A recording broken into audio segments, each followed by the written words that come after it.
कुछ लोग राजनीति में पैदा होते हैं और कुछ राजनीति को जीते हैं। राहुल गांधी का नाम भारत की राजनीति में दोनों ही मायनों में गूंजता है।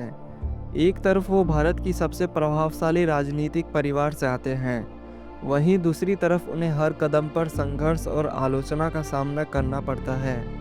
लेकिन सवाल यह है, क्या राहुल गांधी सिर्फ राजनीतिक विरासत है या फिर एक ऐसे नेता जो भारत की राजनीति को नया चेहरा दे सकते हैं?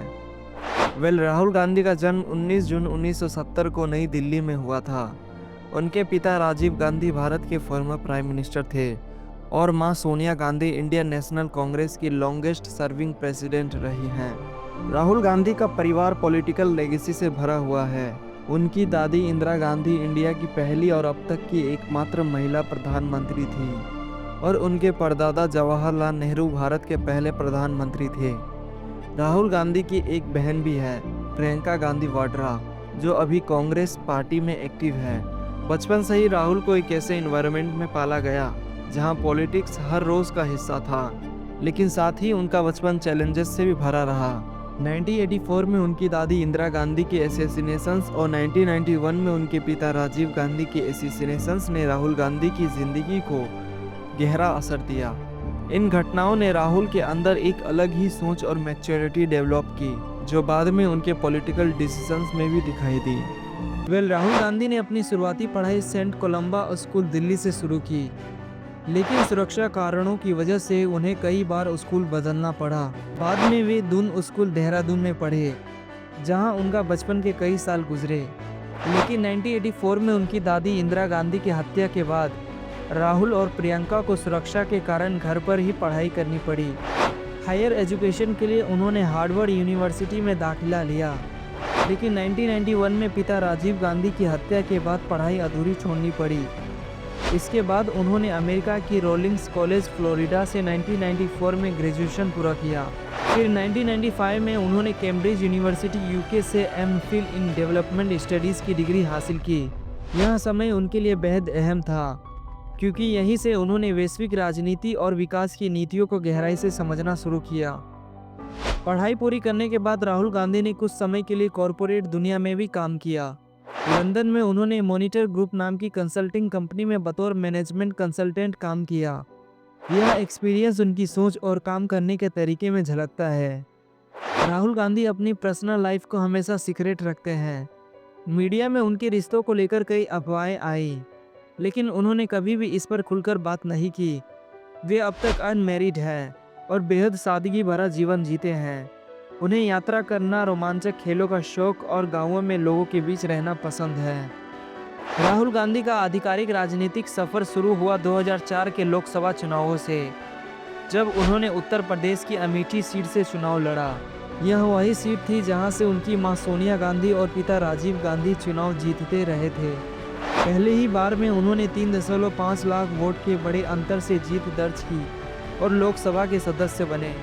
उनकी राजनीति में एंट्री पर लोगों की मिलीजुली प्रतिक्रिया रही। कुछ ने उन्हें युवा आइकॉन माना, जो भारतीय राजनीति में नई विचार ला सकते हैं, तो कुछ आलोचकों ने उन्हें अनुभवहीन कहा। 2007 में राहुल गांधी को भारतीय युवा कांग्रेस और national students union of India यानी NSUI का प्रभारी बनाया गया। यहाँ उन्होंने युवाओं को राजनीति से जोड़ने का अभियान शुरू किया। उनके नेतृत्व में युवा कांग्रेस की सदस्यता 25 लाख से बढ़कर 70 लाख तक पहुँच गई, जो उनकी संगठनात्मक क्षमता को दर्शाता है। राहुल गांधी ने गांव-गांव जाकर किसानों, दलितों और हाशिए पर खड़े समुदायों से मुलाकात की। उन्होंने खुद को एक आम आदमी के नेता के रूप में स्थापित करने की कोशिश की।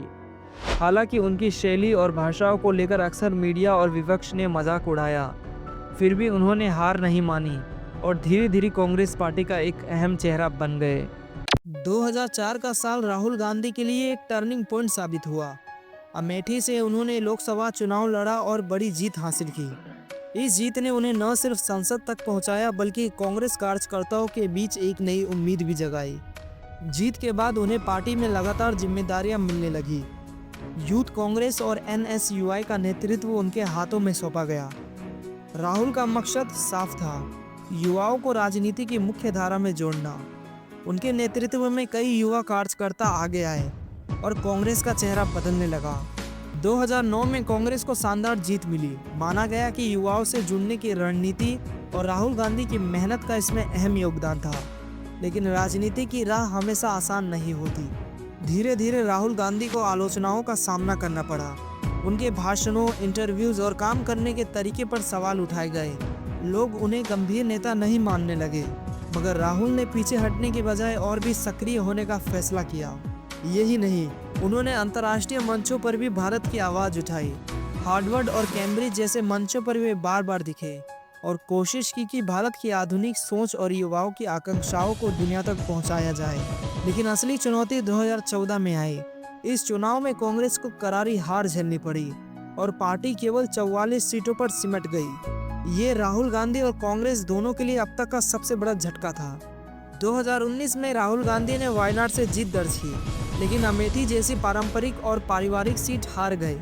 ये हार कांग्रेस के लिए भावनात्मक चोट भी थी और राजनीतिक झटका भी। आलोचकों ने कहना शुरू कर दिया कि अब कांग्रेस का भविष्य खत्म हो रहा है। लेकिन हार और आलोचनाओं ने राहुल गांधी का हौसला नहीं तोड़ा। इसके बजाय वे और मजबूत होकर सामने आए। किसानों, बेरोजगारी और महंगाई जैसे मुद्दों को लेकर उन्होंने सरकार को घेरा और लगातार जनता से जुड़ते रहे। फिर आया 2022 का साल, जब उन्होंने भारत जोड़ो यात्रा शुरू की। ये यात्रा केवल राजनीति तक सीमित नहीं रही, बल्कि ये एक संदेश बन गई, एकता, भाईचारा और लोकतंत्र को बचाने का। हजारों किलोमीटर की ये पदयात्रा राहुल गांधी की छवि में बड़ा बदलाव लेकर आई। लोग उन्हें एक ऐसा नेता के रूप में देखने लगे जो सिर्फ सत्ता के लिए राजनीति नहीं करता, बल्कि जनता के लिए आवाज़ उठाता है। इस तरह राहुल गांधी का ये सफ़र हमें बताता है कि चाहे कितनी भी हार क्यों न मिले, अगर इरादा मजबूत हो तो इंसान बार बार खड़ा हो सकता है और लोगों के दिलों में अपनी जगह बना सकता है। आप राहुल गांधी के बारे में क्या सोचते हैं, हमें कमेंट में ज़रूर बताएं। और ऐसे ही इंटरेस्टिंग वीडियोस के लिए हमारे चैनल को सब्सक्राइब करना ना भूलें। मिलते हैं एक और ऐसे ही वीडियोस के साथ। तब तक आप सभी का धन्यवाद। जय हिंद।